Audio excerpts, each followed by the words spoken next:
Bonjour Claude Barthelone. Bonjour. L'annonce de ce pic de pollution aux particules fines à Paris va-t-il provoquer une sorte de dérèglement climatique au sommet de l'État? Je vous pose la question ce matin, Claude Barthelone, parce que Anne Hidalgo et Jean-Paul Huchon ont demandé hier, il était 17 h à peu près, la circulation alternée dès ce matin à Paris. Et Ségolène Royal, depuis la Chine, puisqu'elle accompagne le président, a dit c'est pas possible, il faut demander au préfet. Qu'est-ce qui se passe, Claude Barthelone? Il faut attendre combien de temps pour Ce qu'il passe, c'est qu'il y a... a besoin maintenant d'éclaircissement. Lorsque la maire de Paris et le président de la région disent, parce que c'est un sujet qui concerne Paris et l'ensemble de la région Île-de-France, la pollution, lorsqu'ils disent qu'il faut établir un certain nombre de mesures pour préserver la santé des Franciliens, il faut le faire. Et on ne va pas continuer à avoir une multitude d'échelons qui montent jusqu'au ministère pour savoir si on doit le faire ou pas. Lorsqu'il y a 42 000 personnes qui perdent la vie à cause de la qualité de l'air, lorsque l'on perd 6 à 9 mois d'espérance de vie à cause de ce problème, il faut arrêter avec les dispositifs bureaucratiques. Lorsque la maire de Paris et le président de la région disent on fait, on fait. Alors la ministre de l'écologie dit en même temps ce matin, c'était sur France Info, que le préfet doit arrêter lui-même de renvoyer la balle au ministère de l'écologie. La dernière fois, c'était la même chose. Eh bien, écoutez, je vous propose que l'on simplifie le plus rapidement possible les choses. C'est une mesure qui doit être décentralisée. Il y a une responsabilité première des élus locaux. Moi, j'ai entendu la demande qui vient d'Anne Hidalgo et de Jean-Paul Huchon. Ils ont raison. Non seulement il faut que sur ce point, ils puissent, eux, prendre la décision. C'est un décret qu'il faut éditer? Qu'est-ce que c'est? Je ne sais quelle est la forme administrative, mais à la limite, c'est secondaire. Ce qui compte, c'est la santé des Franciliens. Ce qui compte, c'est la santé des Parisiens. Et lorsque l'on a une situation comme celle-là, lorsque maintenant tout le monde reconnaît les conséquences de la qualité de l'air sur l'espérance de vie et sur la santé, il faut en finir avec les procédures bureaucratiques et donner la possibilité de choisir à ceux qui ont la responsabilité territoriale, c'est-à-dire la maire de Paris, en l'occurrence Anne Hidalgo, et le président de la région. Message envoyé à Ségolène Royal. Elle vous a reproché récemment votre critique. Vous aviez dit que la COP21 allait impacter le vote des élections régionales à cause des mesures de sécurité autour des chefs d'État. Vous maintenez cette crainte? Je n'ai pas dit que ça va impacter, je dis qu'il faut que ce soit un grand moment pour tout le monde. Or, lorsqu'on vous annonce l'arrivée de 80 chefs d'État, lorsque l'on sait ce que peut représenter l'interdiction de circulation entre Paris et le Bourget, moi, je veux que ce soit une fête pour tout le monde. Imaginez ce que pourrait représenter s'il n'y a pas assez d'informations pour dire aux Franciliens, et je leur dis, faites vos courses de Noël en dehors de ce créneau. Si l'on ne dit pas aux chefs d'entreprise, étalez les plages d'arrivée et de départ de vos salariés, l'on risque d'avoir un moment pénible pour les Franciliens. Or, je veux que ce grand moment, au niveau international, soit un grand moment pour tous, y compris pour l'ensemble des habitants de l'Île-de-France. Madame Royal vous a rétorqué que le débat ne volait pas très haut. Vous savez, ça fait très longtemps que je change quelquefois des propos différents de Madame Royal, donc je lui laisse ses interprétations et je la laisse à sa hauteur. François Hollande en Chine, justement dans la perspective de la COP21, quel est le message principal? La Chine, bonjour, vous êtes le premier pollueur au monde. C'est à la fois ce message de dire à la Chine qu'il ne peut pas y avoir d'engagement. Vous croyez qu'ils vont nous écouter? Oui, parce que vous devez savoir une chose, c'est que lorsque vous allez en Chine, moi j'ai vu ce que pouvait représenter lors de ma dernière rencontre avec le président chinois, cette préoccupation, à la fois pour des questions de santé, mais aussi à la fois pour des questions économiques et sociales. Il commence à s'inquiéter de voir un certain nombre de grandes entreprises ne plus vouloir s'installer à Shanghai, à Pékin, parce que leurs cadres disent, nous, pour nos enfants, on ne veut pas de cette situation. Et puis ils se rendent compte qu'en Chine, et vous savez ce qu'ils peuvent être attentifs au climat social, une grande partie des manifestations qui ont eu lieu l'année dernière avaient des préoccupations environnementales comme cause. Et croyez-moi que cela, les Chinois savent y faire attention. France Info qui se mobilise. Je me tourne vers Fabienne Synthèse pour la COP21 avec demain notre opération #MaPlanète-Lit. 1000 collégiens attendus chez nous à Radio France. Qui était d'ailleurs à l'Elysée, on en parlera dans le système. Il faudra qu'il y ait des bons bus pour la circulation alternée pour les acheminer à Radio France. Mais les bus ne sont pas concernés par les transports en commun, ne sont pas concernés. Bonne réponse aux candidats. Alors, mais ils viendront à pied d'ailleurs, tiens. Claude Barthelone. Mais voyez, ça c'est important. Vous avez évoqué deux sujets qui sont extrêmement importants. À la fois accueillir les collégiens.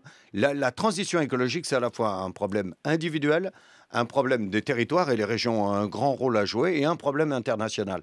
Et que l'on puisse, dans le même temps, ici, à France Info, accueillir des jeunes pour que chacun puisse se rendre compte de sa responsabilité, et qu'il puisse y avoir, notamment au moment de la prochaine élection régionale, des programmes qui tiennent compte de cette grande difficulté pour ne pas simplement être dans des réunions internationales, mais agir.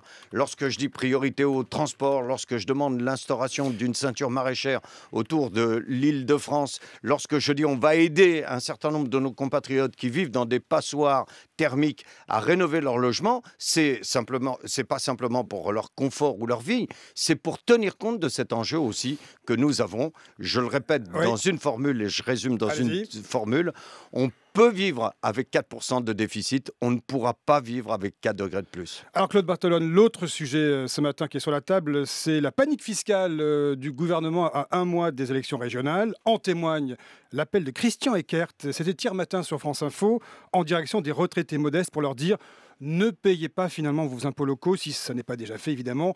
Franchement, c'est du jamais vu, non? Un ministre qui appelle à être rebelle fiscal en France. Ce n'est pas un rebelle fiscal. Nous avions eu à nous opposer du temps de Sarkozy, parce que c'est une mesure, la suppression de la demi-part des veuves, qui date de M. Sarkozy. Et nous étions opposés à l'époque à cette suppression, parce que l'on voyait les conséquences. Et depuis que la gauche est au pouvoir... On nous avait expliqué qu'en jouant sur le revenu de référence fiscale, en ne rentrant pas dans la technique, cela permettrait d'éviter de voir un certain nombre de retraités, de veuves en particulier, rentrer dans l'impôt avec toutes les conséquences. Parce que c'est à la fois le fait de payer de l'impôt et de devoir payer les impôts locaux et de devoir payer la redevance télé.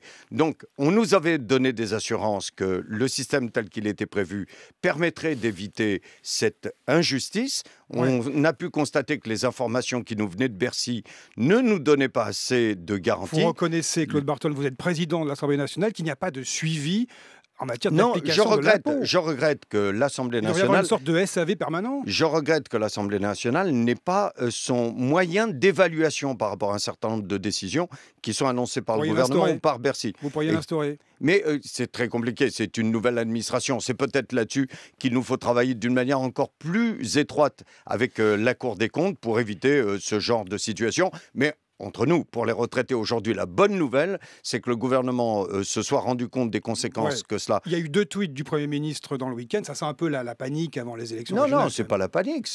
Il y avait la volonté de la part de ce gouvernement de dire nous ne pouvons pas avoir les retraités impactés par la décision de Sarkozy. Ils ont cru qu'un dispositif technique budgétaire pouvait préserver les retraités.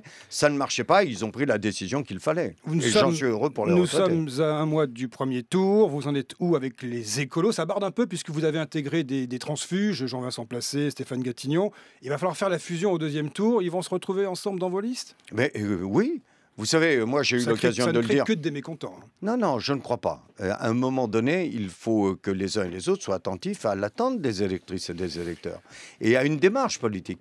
Moi, j'avais annoncé dès le départ, lorsque j'ai lancé ma campagne électorale, que je voulais rassembler les socialistes, et je l'ai fait, et que je voulais rassembler toutes celles et ceux qui, à gauche, voulaient travailler avec nous dès le premier tour. Ça a été fait. Et au 2e tour, sur la base des résultats obtenus au premier, croyez-moi que nous nous retrouverons, parce que notamment sur les engagements de transport, sur les engagements agricoles, sur les engagements en ce qui concerne les économies d'énergie, il y a à préserver le travail qui a été fait par Jean-Paul Huchon et son équipe et aller plus loin, notamment pour donner une véritable chance à notre région de lutter contre le dérèglement climatique. François Hollande fait-il monter le Front National, puisqu'on parle des régionales? Bruno Le Maire l'a accusé dans le journal Le Monde ce week-end d'être responsable de l'impuissance publique et du coup de faire délibérément progresser le FN. Réponse?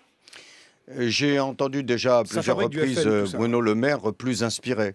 Je pense qu'il devrait être beaucoup plus attentif aux déclarations d'un certain nombre de ses amis politiques qui parlent d'une manière quelquefois outrancière des religions et de l'islam en particulier, qui parlent d'une manière insupportable des réfugiés, qui ont finalement des thèmes de campagne électorale qui amènent une partie de l'électorat extrémiste à préférer l'original Front National que la copie Sarkozy. Allez, une dernière question pour vous. L'AKP, parti islamo-conservateur du président Erdogan, qui garde la majorité absolue au sortir des législatives en Turquie. Est-ce qu'il faut s'en réjouir, Claude Barthelone? C'est aux Turcs de choisir leurs responsables. Et lorsque Oula, l'on c'est prudent, ça. Non, non, c'est pas prudent. On ne peut pas avoir une position néocoloniale vis-à-vis de n'importe quel pays, n'importe quelle démocratie.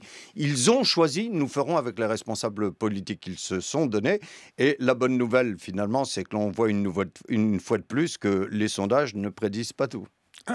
Merci à vous. Message final, Claude Barthelone.